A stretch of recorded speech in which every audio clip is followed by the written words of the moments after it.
Welcome to the Streets.mn podcast, the show where we highlight how transportation and land use can make our communities better places. Coming to you from beautiful Seward, Minneapolis, Minnesota, I am your host, Ian R. Buck. Today we're going to talk bike equipment, but first, a quick update on the state legislative session from our very own Tim Marino.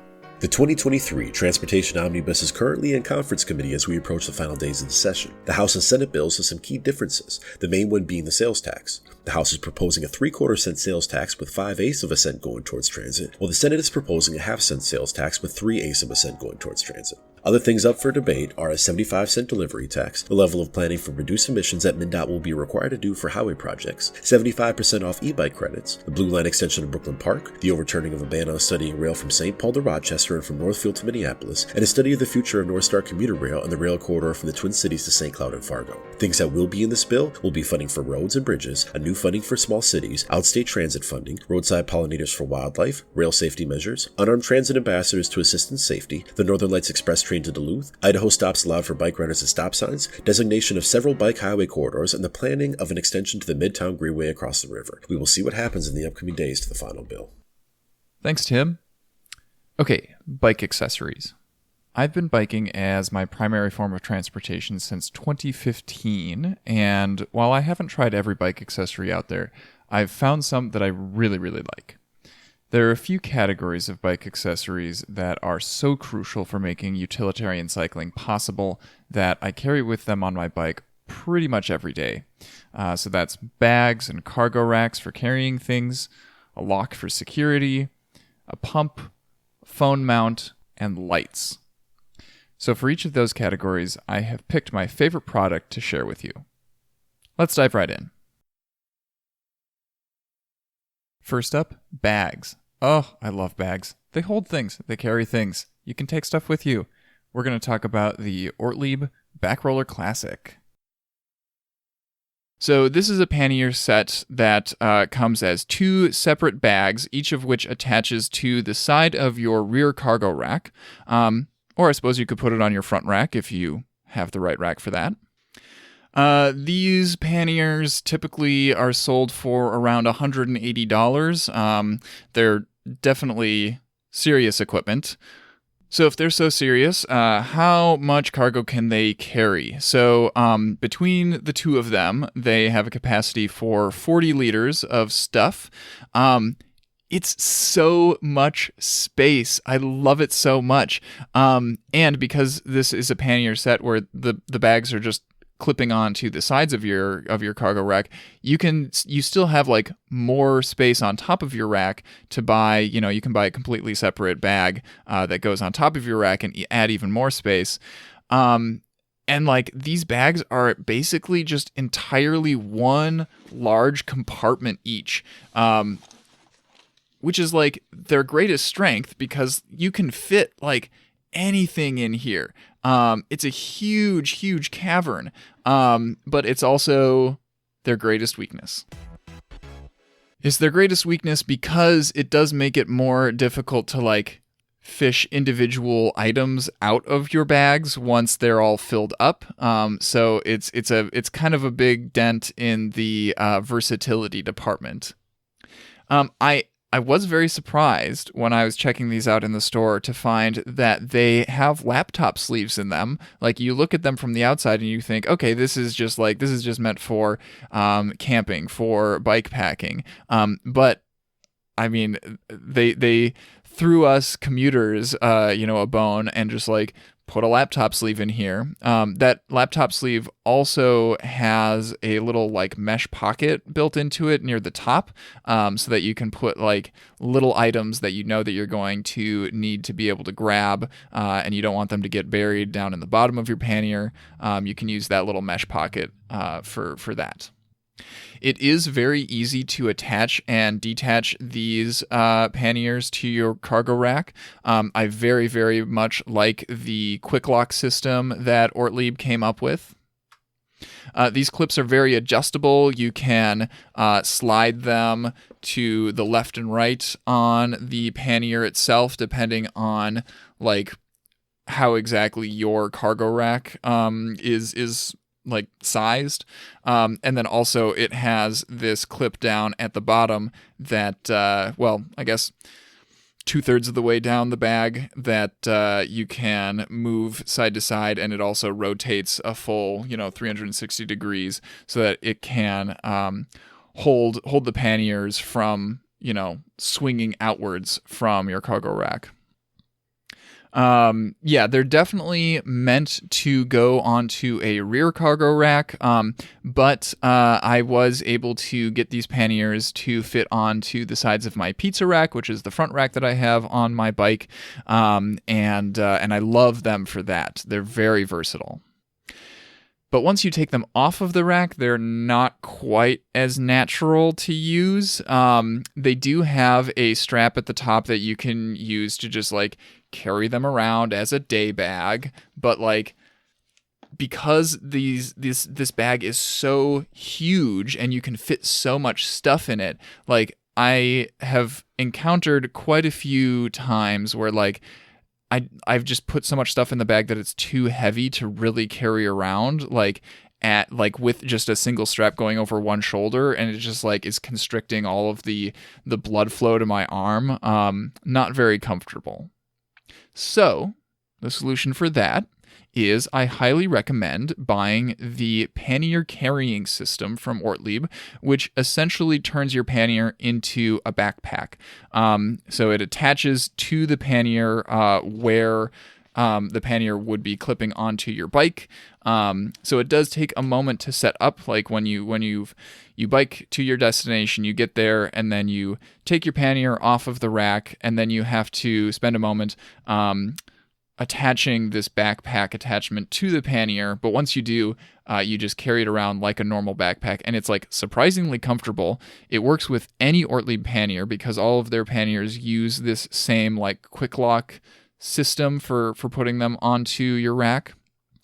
And yeah, it's pretty easy to transport. Like, you roll up the backpack attachment, and then you can either stick it into your bag, or because the back roller, like the way that you close it is rolling down the top of the bag, and then closing that with a strap and a clip that goes over it, you can just stick the backpack attachment, slip it in between the bag and the strap that's holding it closed, and carry it with you.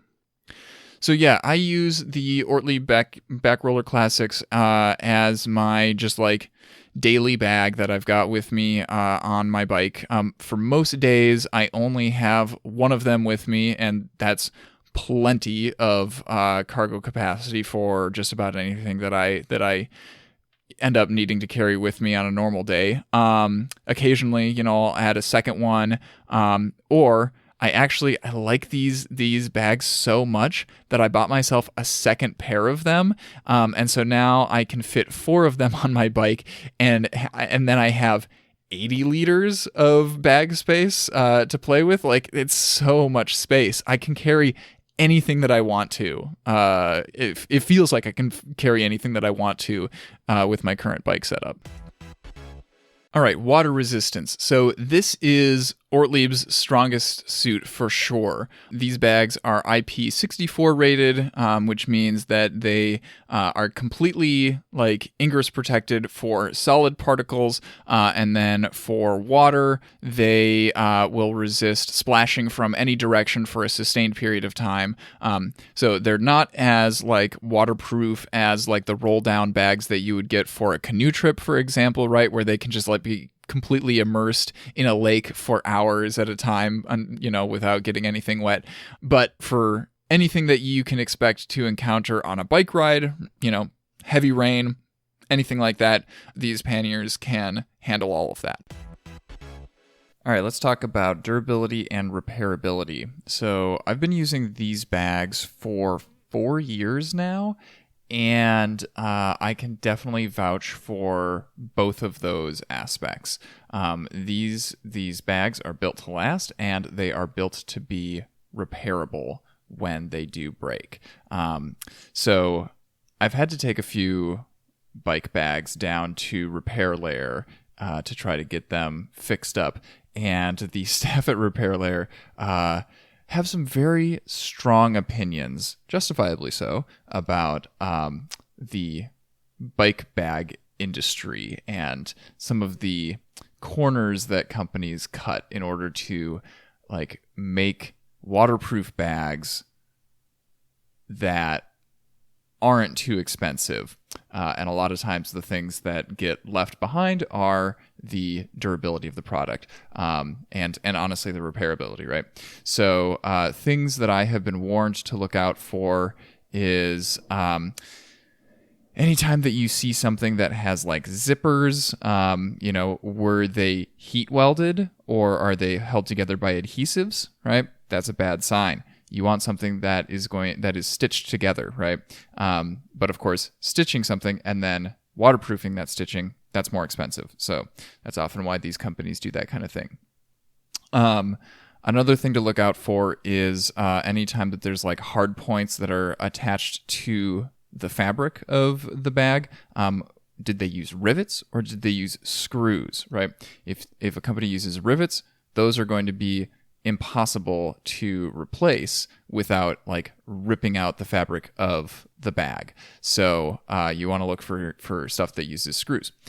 The Ortlieb Back Roller Classic uses screws, and Ortlieb sells replacement parts for all of the different parts of this bag. So I have had like the hooks break on me because those are a hard plastic, and they get kind of brittle in the cold. So I've had one that broke on me in the middle of winter. I've had some springs fail on me, and each time I have just had to buy a $7 part in order to replace that and get my bag back in shape. The screws are like standard. So one time I lost a screw from one of my back rollers, and I just had to go to the nearest hardware store and find the correct screw to replace it. I'm very, very happy with the repairability of these bags. So yeah, this is kind of the main reason that I recommend the Back Roller Classics to many, many people, even though they are pretty expensive. I know that they're going to last a long time, and that even when they have little issues that need fixing, it's a very, very affordable and very quick fix. For visibility, they have reflective slow vehicle inverted triangle symbols on the sides of them, and that means that anybody who's approaching your bike from the front or the back, they'll be able to see that reflective surface, which is awesome. And I also find it really hilarious, when I'm wearing this pannier as a backpack using the backpack attachment, right? Now I've got slow vehicle symbols on the left and right sides of my backpack, and so anybody who sees me walking around with this bag, it kind of just makes you wonder who is this guy? What is he doing? What kind of equipment is he carrying around? For the base color of the bags, you can either buy it in black or yellow. Obviously, the yellow one will be easier to see, but with those large reflective parts, I don't feel any trepidation owning the black variant. Some final thoughts here. These bags really mess up kind of the whole price lineup for Ortlieb's products. They cost $180, which comparing it to a lot of other panniers does seem like a lot, but they are very serious. They're high quality. The company supports them with a lot of replacement parts and everything, so that's all very good. But then if you compare it to other Ortlieb products, which also are all very made of the same waterproof material, and they're all going to be supported by the company and everything. The Back Roller Classics have by far the highest volume to price ratio. So when you're looking for a new pannier, you really have to ask yourself if you really need that messenger style commuter bag, right? Because Ortlieb sells some other bags that don't look quite as like, like it doesn't scream I'm going on a camp out, right? It looks like a, more respectable commuter bag that you might, see a professional carrying around in the city.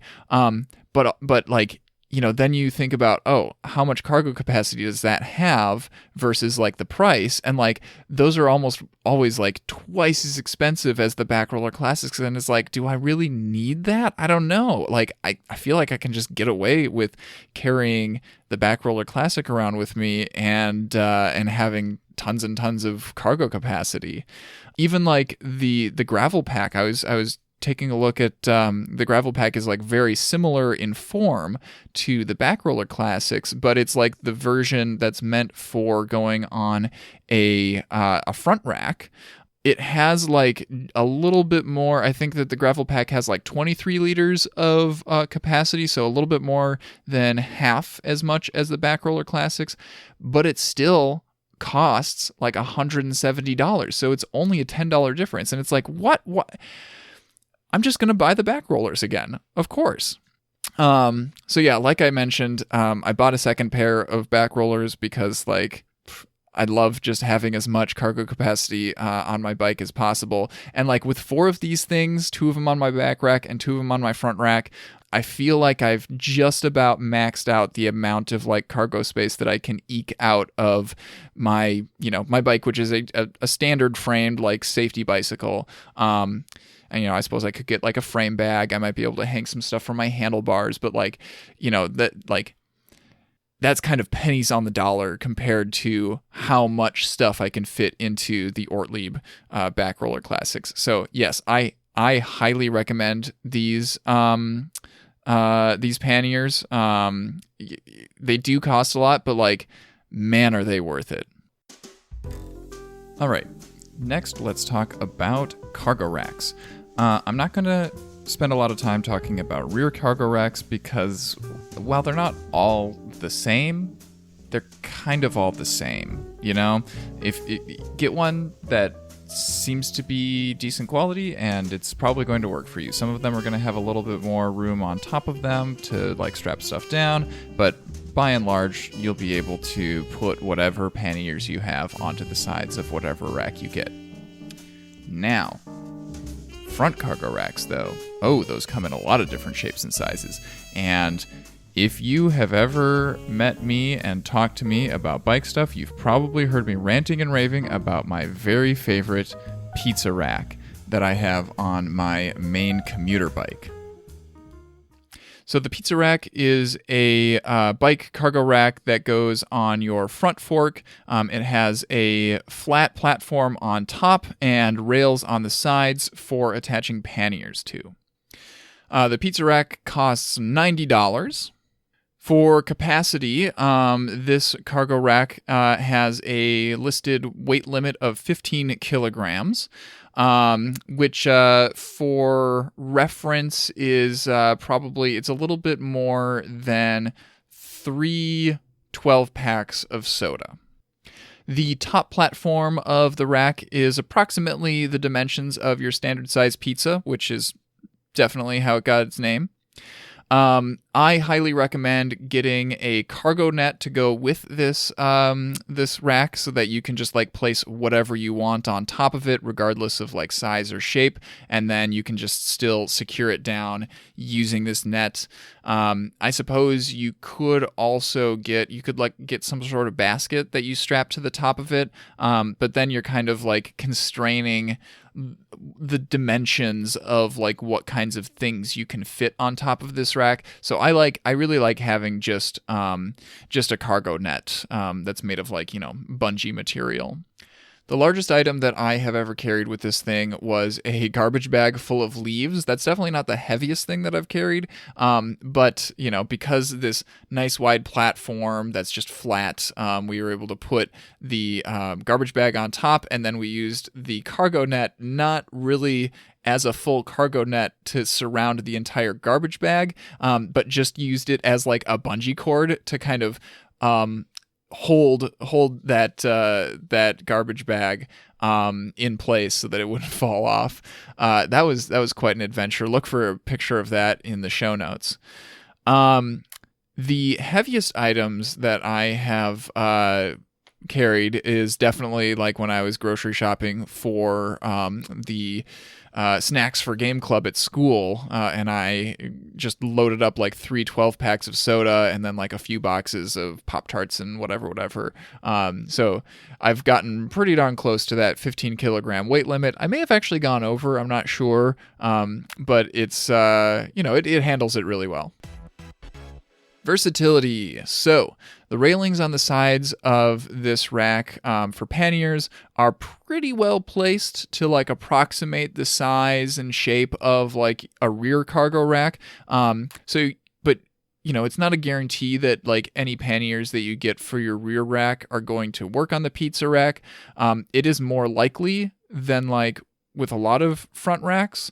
I've seen, a lot of front racks are just kind of like these really small little like, I don't know, triangles of railings that just kind of extend just above the axle of your wheel, and those small ones are definitely not going to be appropriate for most rear panniers, but the pizza rack is more likely to fit a rear pannier.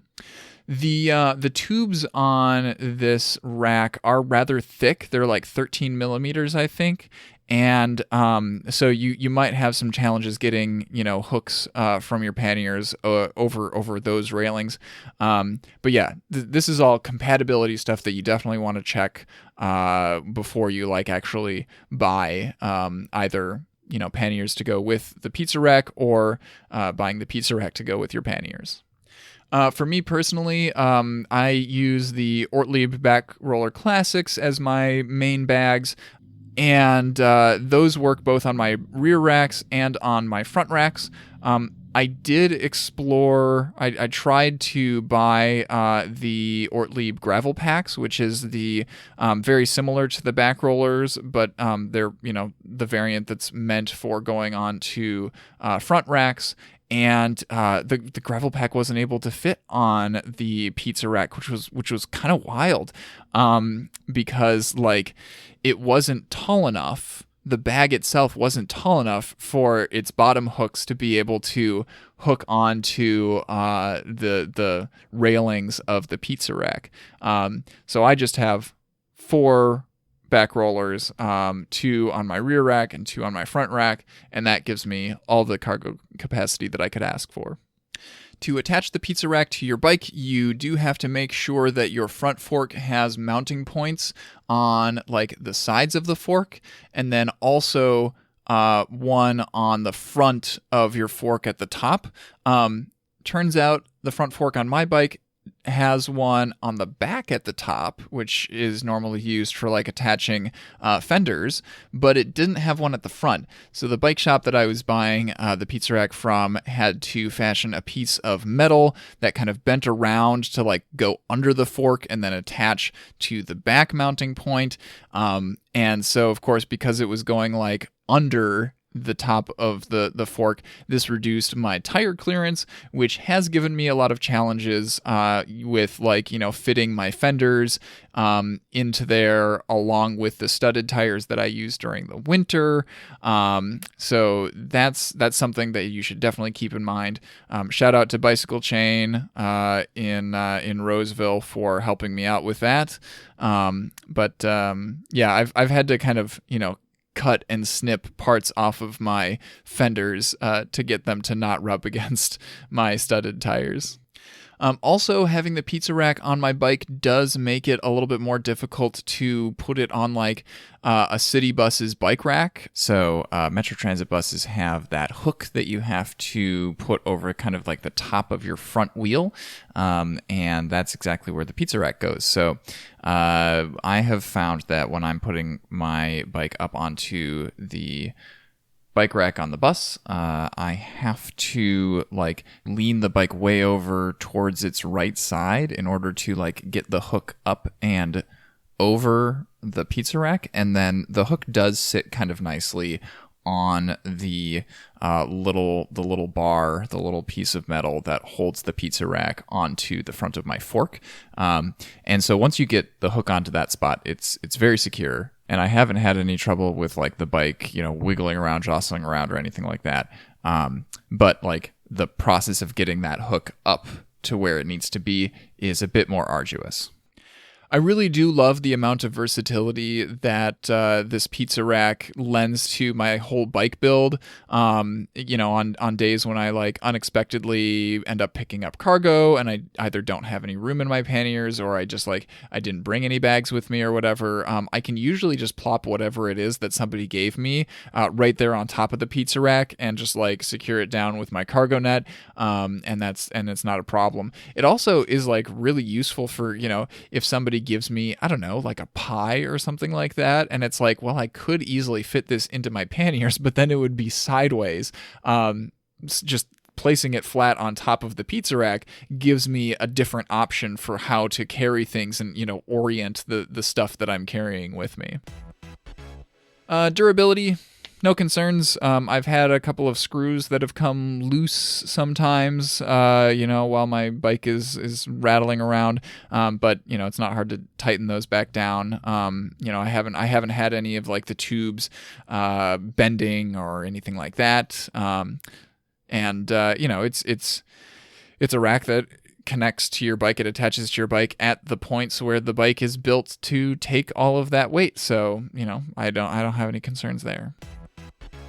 So final thoughts, this rack is definitely one of my favorite things about my bike build, and it's easily the most unique. There was a kid on the light rail who, was looking at my bike and he said, "I've never seen a bike like that before." And I looked at him and I'm like, "It's a pretty normal bike. Like, I don't know, what are you talking about?" But I'm pretty sure that he was just like, because the pizza rack gives the bike just a completely different like silhouette. It looks totally different than what you normally see on a bike. It really caught his attention. I definitely, whenever I'm like out and about, if I see another bike that has a pizza rack on it, I kind of feel compelled to like take a picture of the bikes together just because like it's kind of a special moment. One pro tip that I have if you do end up buying the pizza rack is that so the top platform, of course, is not like a solid platform. It's just a bunch of those same railings that make up the rest of the rack, just parallel next to each other. So stuff that's on top of the rack is kind of liable to get like grime and stuff splashed up onto it from your tire. So what I did is I took an old yard sign and I cut it down to size, and I zip tied it to the underside of that top platform on my pizza rack so that, things aren't going to get quite as wet. Look in the show notes again for a picture of that. Next up, bike locks for security. When you get to your destination, you want to know that your bike is still going to be there at the bike rack when you come back outside. The lock that I've been using for a few years is the A-Bus Bordo 6000. Let's chat about that. So, folding locks for your bicycle. They are more versatile than a U-lock, but way more secure than a cable lock. Compare this one to the foldy lock that I reviewed a few weeks ago. So you can go back and listen to that episode as well to really get a sense for how these two break down compared to each other.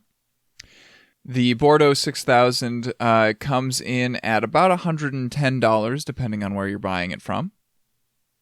Let's talk about the size of this lock. So it is made of segments that are about 14 centimeters long each, which means that it unfolds to a 90 centimeter circumference, and it has almost 400 square centimeters of interior area for you to play with. It weighs 1.2 kilograms. After using the foldy lock, it definitely feels much more light and compact, but it's still a heavy lock in the grand scheme of things. So if you're somebody who is really sensitive to how much weight you're putting on your bike, I guess I mean, you probably aren't even looking at folding locks, so what are you doing here? Durability. So this lock is Sold Secure Silver rated.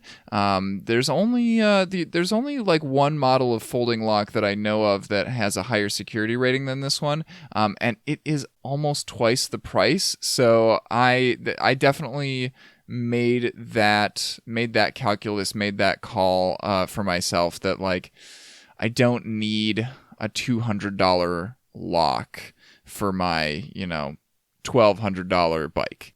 I have not yet experienced any attacks against this lock, thank goodness, but I will, of course, update this review if any do occur. The joints and the locking mechanism have remained nice and smooth, no like seizing up or anything like that. I have it mounted on the bottom of my down tube, so it does get quite a lot of like splashback from my front tire whenever I'm like riding in even slightly wet conditions. And so yeah, I'm very happy with the way that it is held up to being bombarded with water.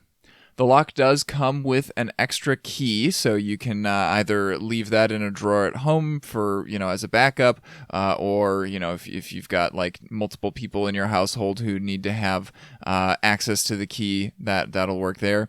It also comes with a personal code that you can use for ordering more keys if you need them.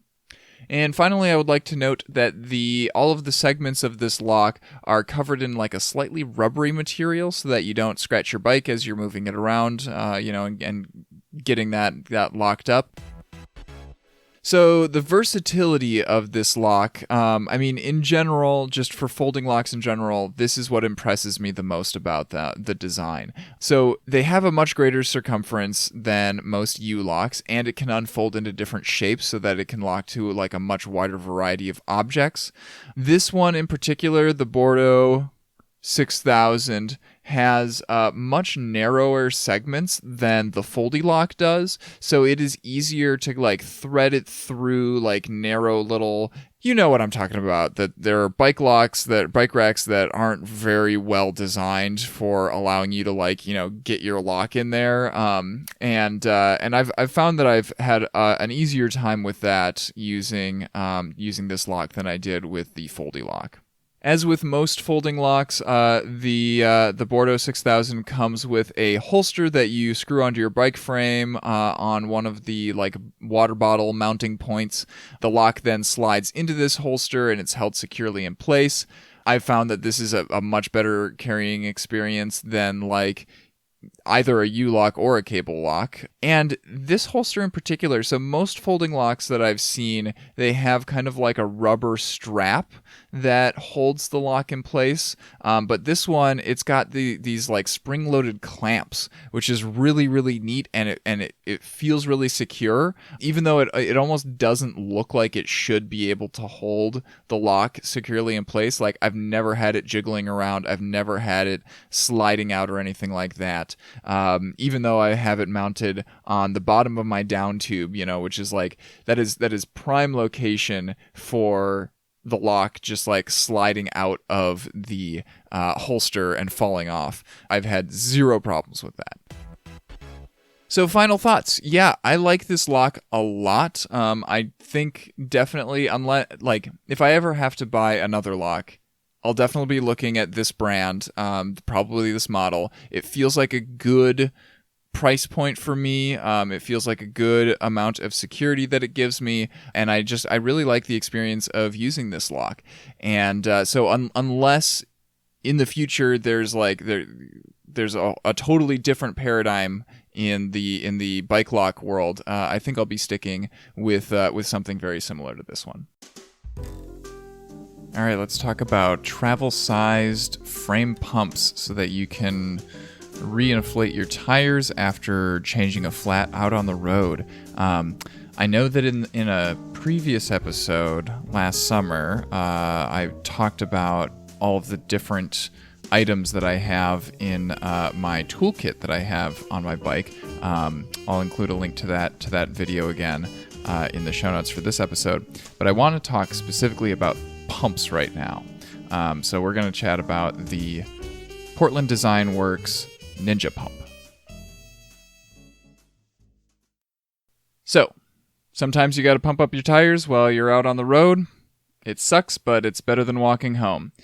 This frame pump comes in at around $35. And we're going to start off today by talking about the versatility of this product, because I think that this is probably one of its strongest suits.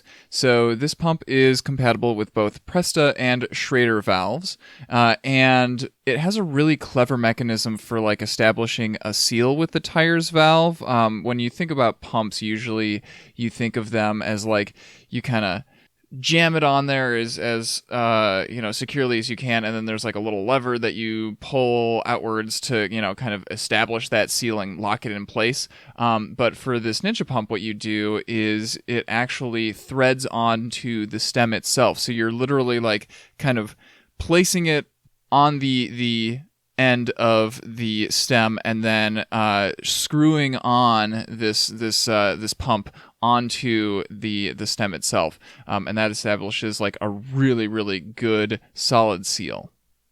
The other reason that I say that this is a very versatile pump is that it's not just a hand pump. You can use it, just to pump up a tire with your own energy, or it can be used as a CO2 inflator. So it's got another spot on the end where you can screw in a CO2 cartridge and then use that to inflate your tire. So yeah, it's just really nice to be able to have the choice of like, oh, do I have the time and energy to pump up this tire myself, or do I want to use a CO2 cartridge for this, especially since if you've used a CO2 cartridge once in your current bike ride and you don't have any more, you're going to need a pump. So might as well have both of those be covered by the same tool, the same item.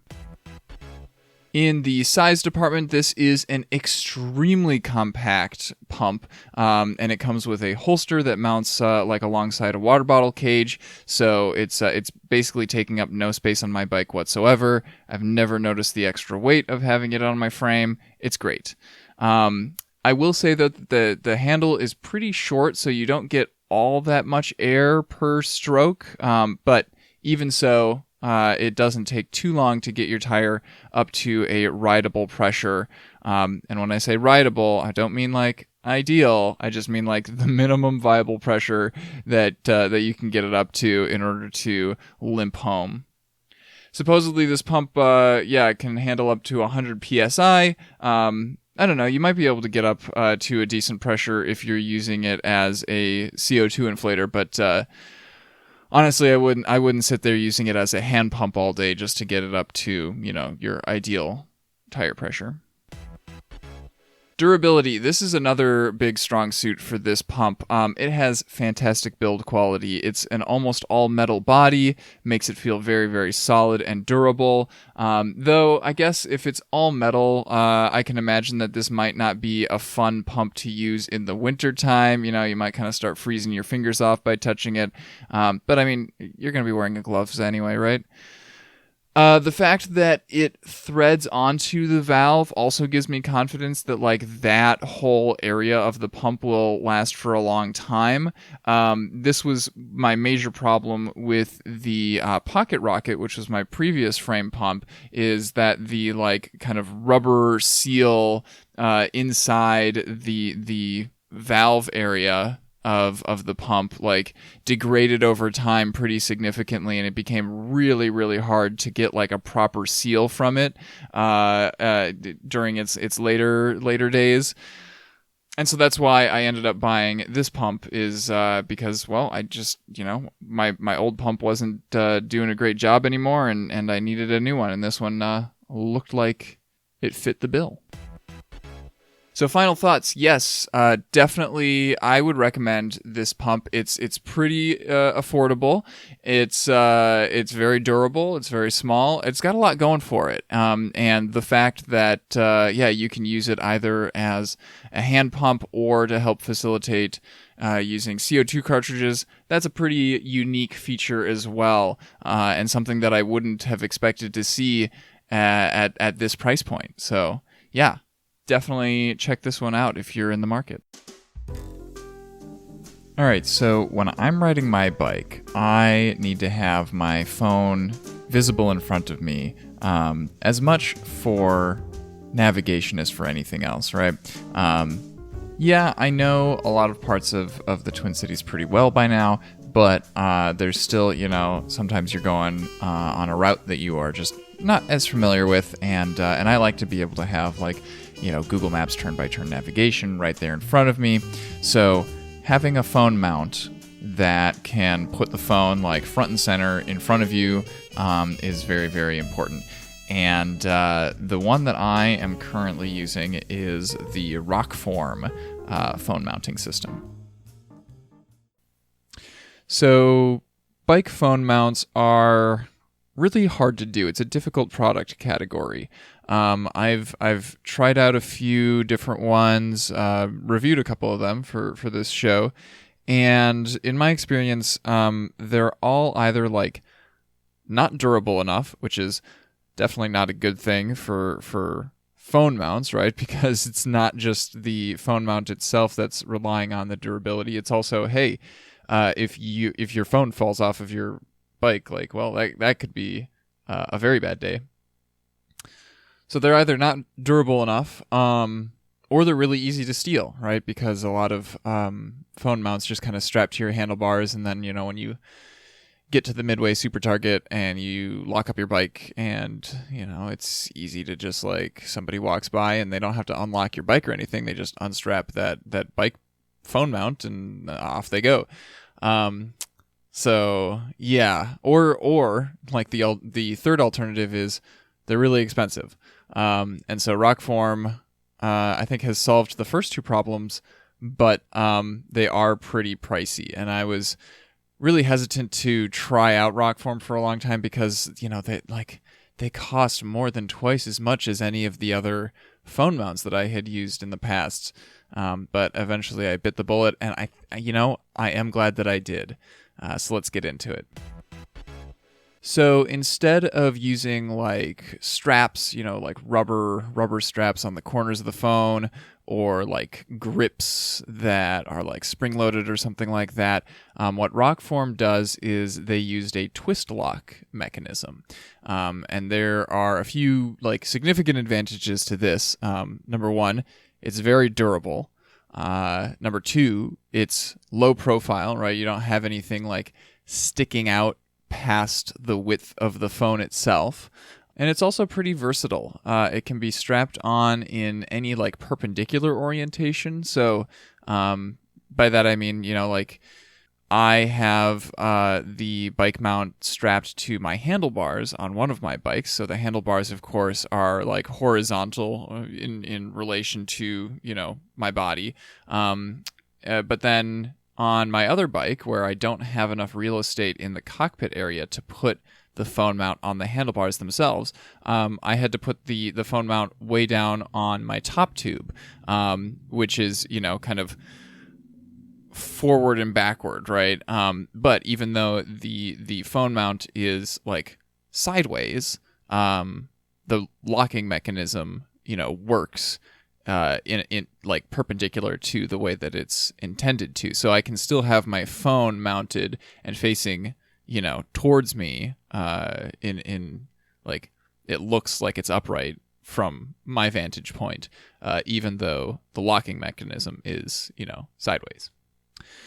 The major disadvantage of using this locking mechanism, though, is that, you have to have this locking mechanism both on the mount itself and on the phone.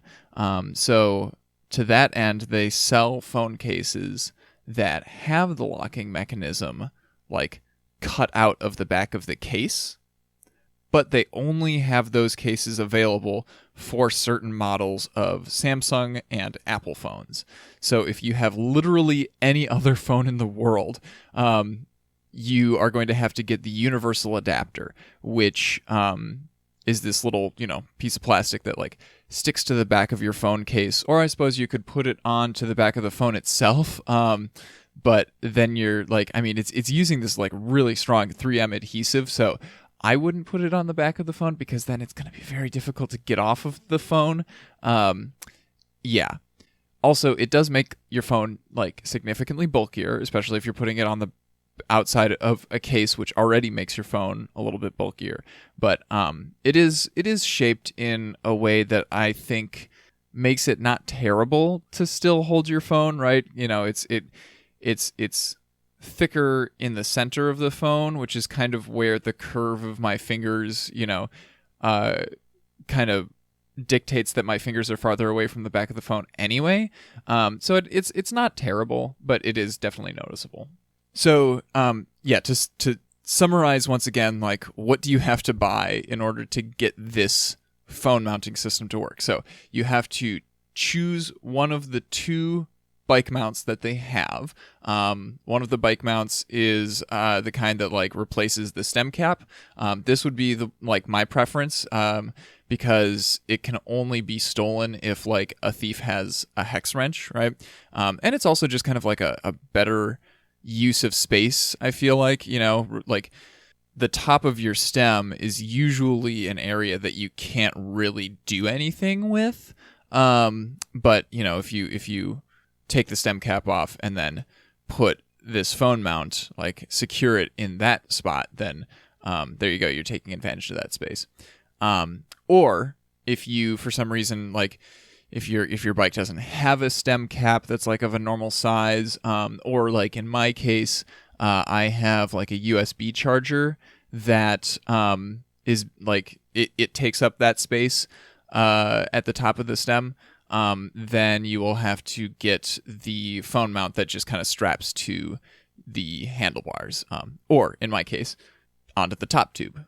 And then also, so you've picked the mount that goes on your phone, and then you also have to either buy a case to put on your phone, or if there is no case available for your particular phone, you get the universal adapter and stick that onto the back of your phone.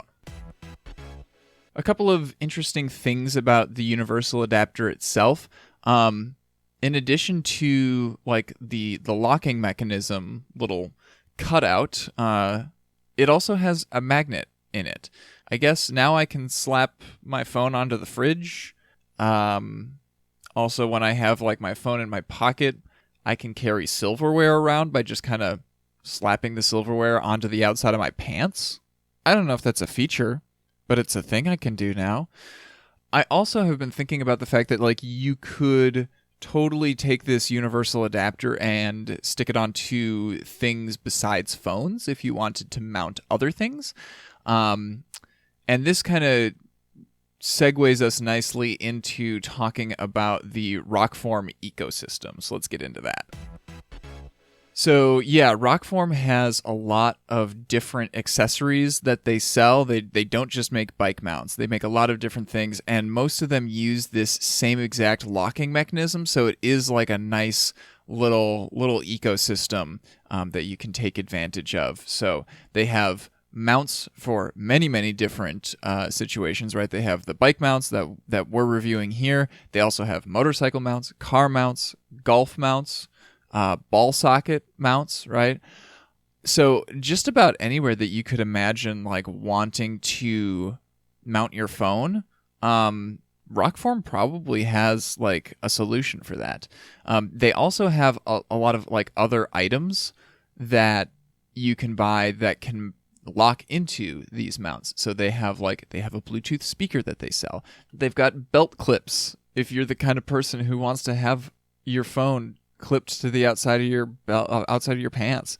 They have pop sockets that, you know, attach to your phone via this locking mechanism. All kinds of stuff. For me, you know, I think the bike mounts are probably the only things that I would be getting. I can totally see myself though getting like a second Rokform mount and then getting a universal adapter to slap onto a Bluetooth speaker, and then, you know, like mounting that Bluetooth speaker onto like the top of my down tube and have that blasting music straight up at me. That could be cool. Yeah. There's, you know, there's possibilities. There's things that you can do, fun things that you can do in this space. But yeah, it is a much more expensive way of mounting your phone onto your bike than most of the other ones. Like all of the other phone mounts that I tried out were roughly in like the $30 price range. And for these ones, both of the bike mounts themselves cost $60. Looks like they kind of replaced the model that I got with a very similar looking model that uses Velcro straps instead of a like very thick rubber strap. And they also doubled the price. So yeah, you have to buy this like $60 mount, and then you also have to buy a case or buy the $20 universal adapter. So like, yeah, it's an expensive solution, but like it's definitely a very, very secure one. So yeah, if you are somebody who like spends a heck of a lot of time in the saddle and you need a phone mount that's going to last a long time, or if you're putting your bike in extreme places, like if you're going mountain biking a lot, and you know that there's going to be a lot of force exerted on your phone mount, just by the way that your bike is moving while you ride it. I think that Rokform makes good products for your use case. Yeah, if you're just like riding around in the city, just daily commuting, you might be able to find something that's a lot cheaper, and maybe it's just like it's so easy to take off of your handlebars that you can easily just like just take it with, like, when you get to where you're going, you can just like take it off of your handlebars and stick it in your bag or something like that. That might be a better, more affordable solution than Rokform. But it definitely, Rokform definitely has appropriate use cases, I would say. All right, let's talk briefly about lights. You want to see and be seen when you're on your bike. I say that I'm going to talk briefly because I don't really have like one product that I can just like wholeheartedly recommend, but I have a few like things to look out for when picking out a light. So I think most people are going to gravitate towards battery-powered lights because they are by far the more affordable option. I have landed on dynamo-powered lights for a couple of reasons, and I'll get into that in a minute. But for battery-powered lights, there are a few companies that I know make good quality stuff. Light in Motion, I've used a couple of their lights before. Siglo Light, and Night Rider. When you're looking for like headlights, I would say shoot for one that puts out at least like 400, 500 lumens or so. That's gonna give you enough, throw the light far enough that you can actually see stuff in front of you. When you are looking for rear lights, one of the things that I think people overlook is you don't want one that's going to be like flashing all of the time. You want to have one that has the option of either giving you a steady light or a pulsing light. And the reason that you don't want it to be flashing is because, number one, that can be very blinding and distracting for people riding bikes behind you or driving behind you.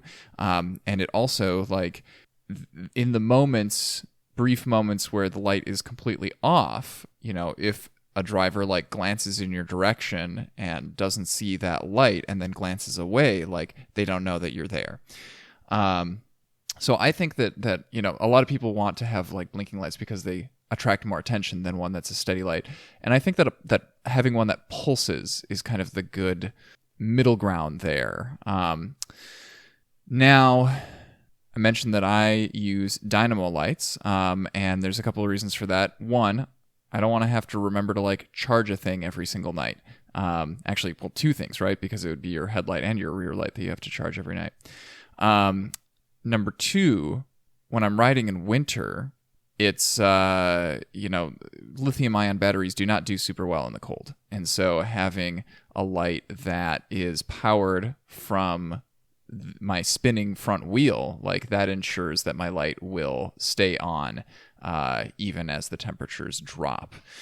Now, the drawback, of course, is that it's way more expensive.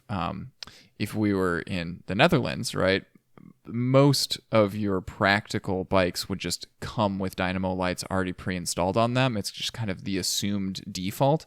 But here in the United States, usually you have to go out of your way to request, I'm going to buy this bike, and then we are going to build a wheel set to have a dynamo light on it, and we're going to wire up those lights and everything. And, so you're spending extra money on top of like what the initial sticker price of the bike is. So yeah, I mean, people who have dynamo lights, like you can get real into the weeds about how much resistance like the dynamo itself is giving you, because of course, it's using magnets to generate power based from the power that you're putting into spinning the wheel. So it is going to give you a bit more resistance. If you are just, commuting around in the city, that's probably not a huge deal. So I would say you probably don't need to go seek out like the most efficient hub. And then for lights on a dynamo hub, they like, if you look at the raw lumens output of them, they aren't as bright as most LED battery powered lights, but they have an advantage in that they're built in with a bunch of mirrors in the housing, and so they have a very focused beam. You can go online and look and see like pictures of the light throw pattern of different lights and see like how far out can it shine. And yeah, so I mean, pick which one seems to be a reasonable point for you. On my commuter bike, I ended up having to buy like the highest end, most expensive headlight purely because it's the only light that is designed to be able to be like mounted upside down. And I needed it to be upside down because with the pizza rack, we were mounting this light onto the front of the pizza rack, and I wanted to be able to still have like the top of the rack completely clear, so that if I have like, large oversized items that are, spilling over the edge of the pizza rack, I didn't want to have a light like sticking up from the edge and preventing that from being possible. So yeah, so I have the B&M IQX on my commuter bike, but it's definitely overkill, I think, for most people's like commute builds. But man, does it have a really, really well-defined, tight, bright beam that gives a very, very even coverage throughout the entire, all the way from very close to you to very far away. It's a really good light, guys. But again, like there are a lot of other dynamo-powered lights that are going to do a good job as well. Thanks for joining us for this episode of the Streets.mn podcast. The segments in this episode came from Second Opinion, a reviews podcast that I contributed to back before getting involved with the Streets.mn podcast. If you would like to hear more equipment reviews on this show, let me know by emailing podcast@streets.mn. I'm thinking we could talk about bike camping equipment in a future episode. And let us know if you liked the short news segment. Is that something you would find useful in future episodes as well? This show is released under a Creative Commons Attribution, Non-Commercial, Non-Derivative license, so feel free to republish the episode as long as you are not altering it and you are not profiting from it. The music in this episode is by Eric Brandt and the Urban Hillbilly Quartet. This episode was hosted, edited, and transcribed by me, Ian R. Buck. We're always looking to feature new voices on the Streets.mn podcast, so if you have ideas for future episodes, drop us a line at podcast@streets.mn. Until next time, take care.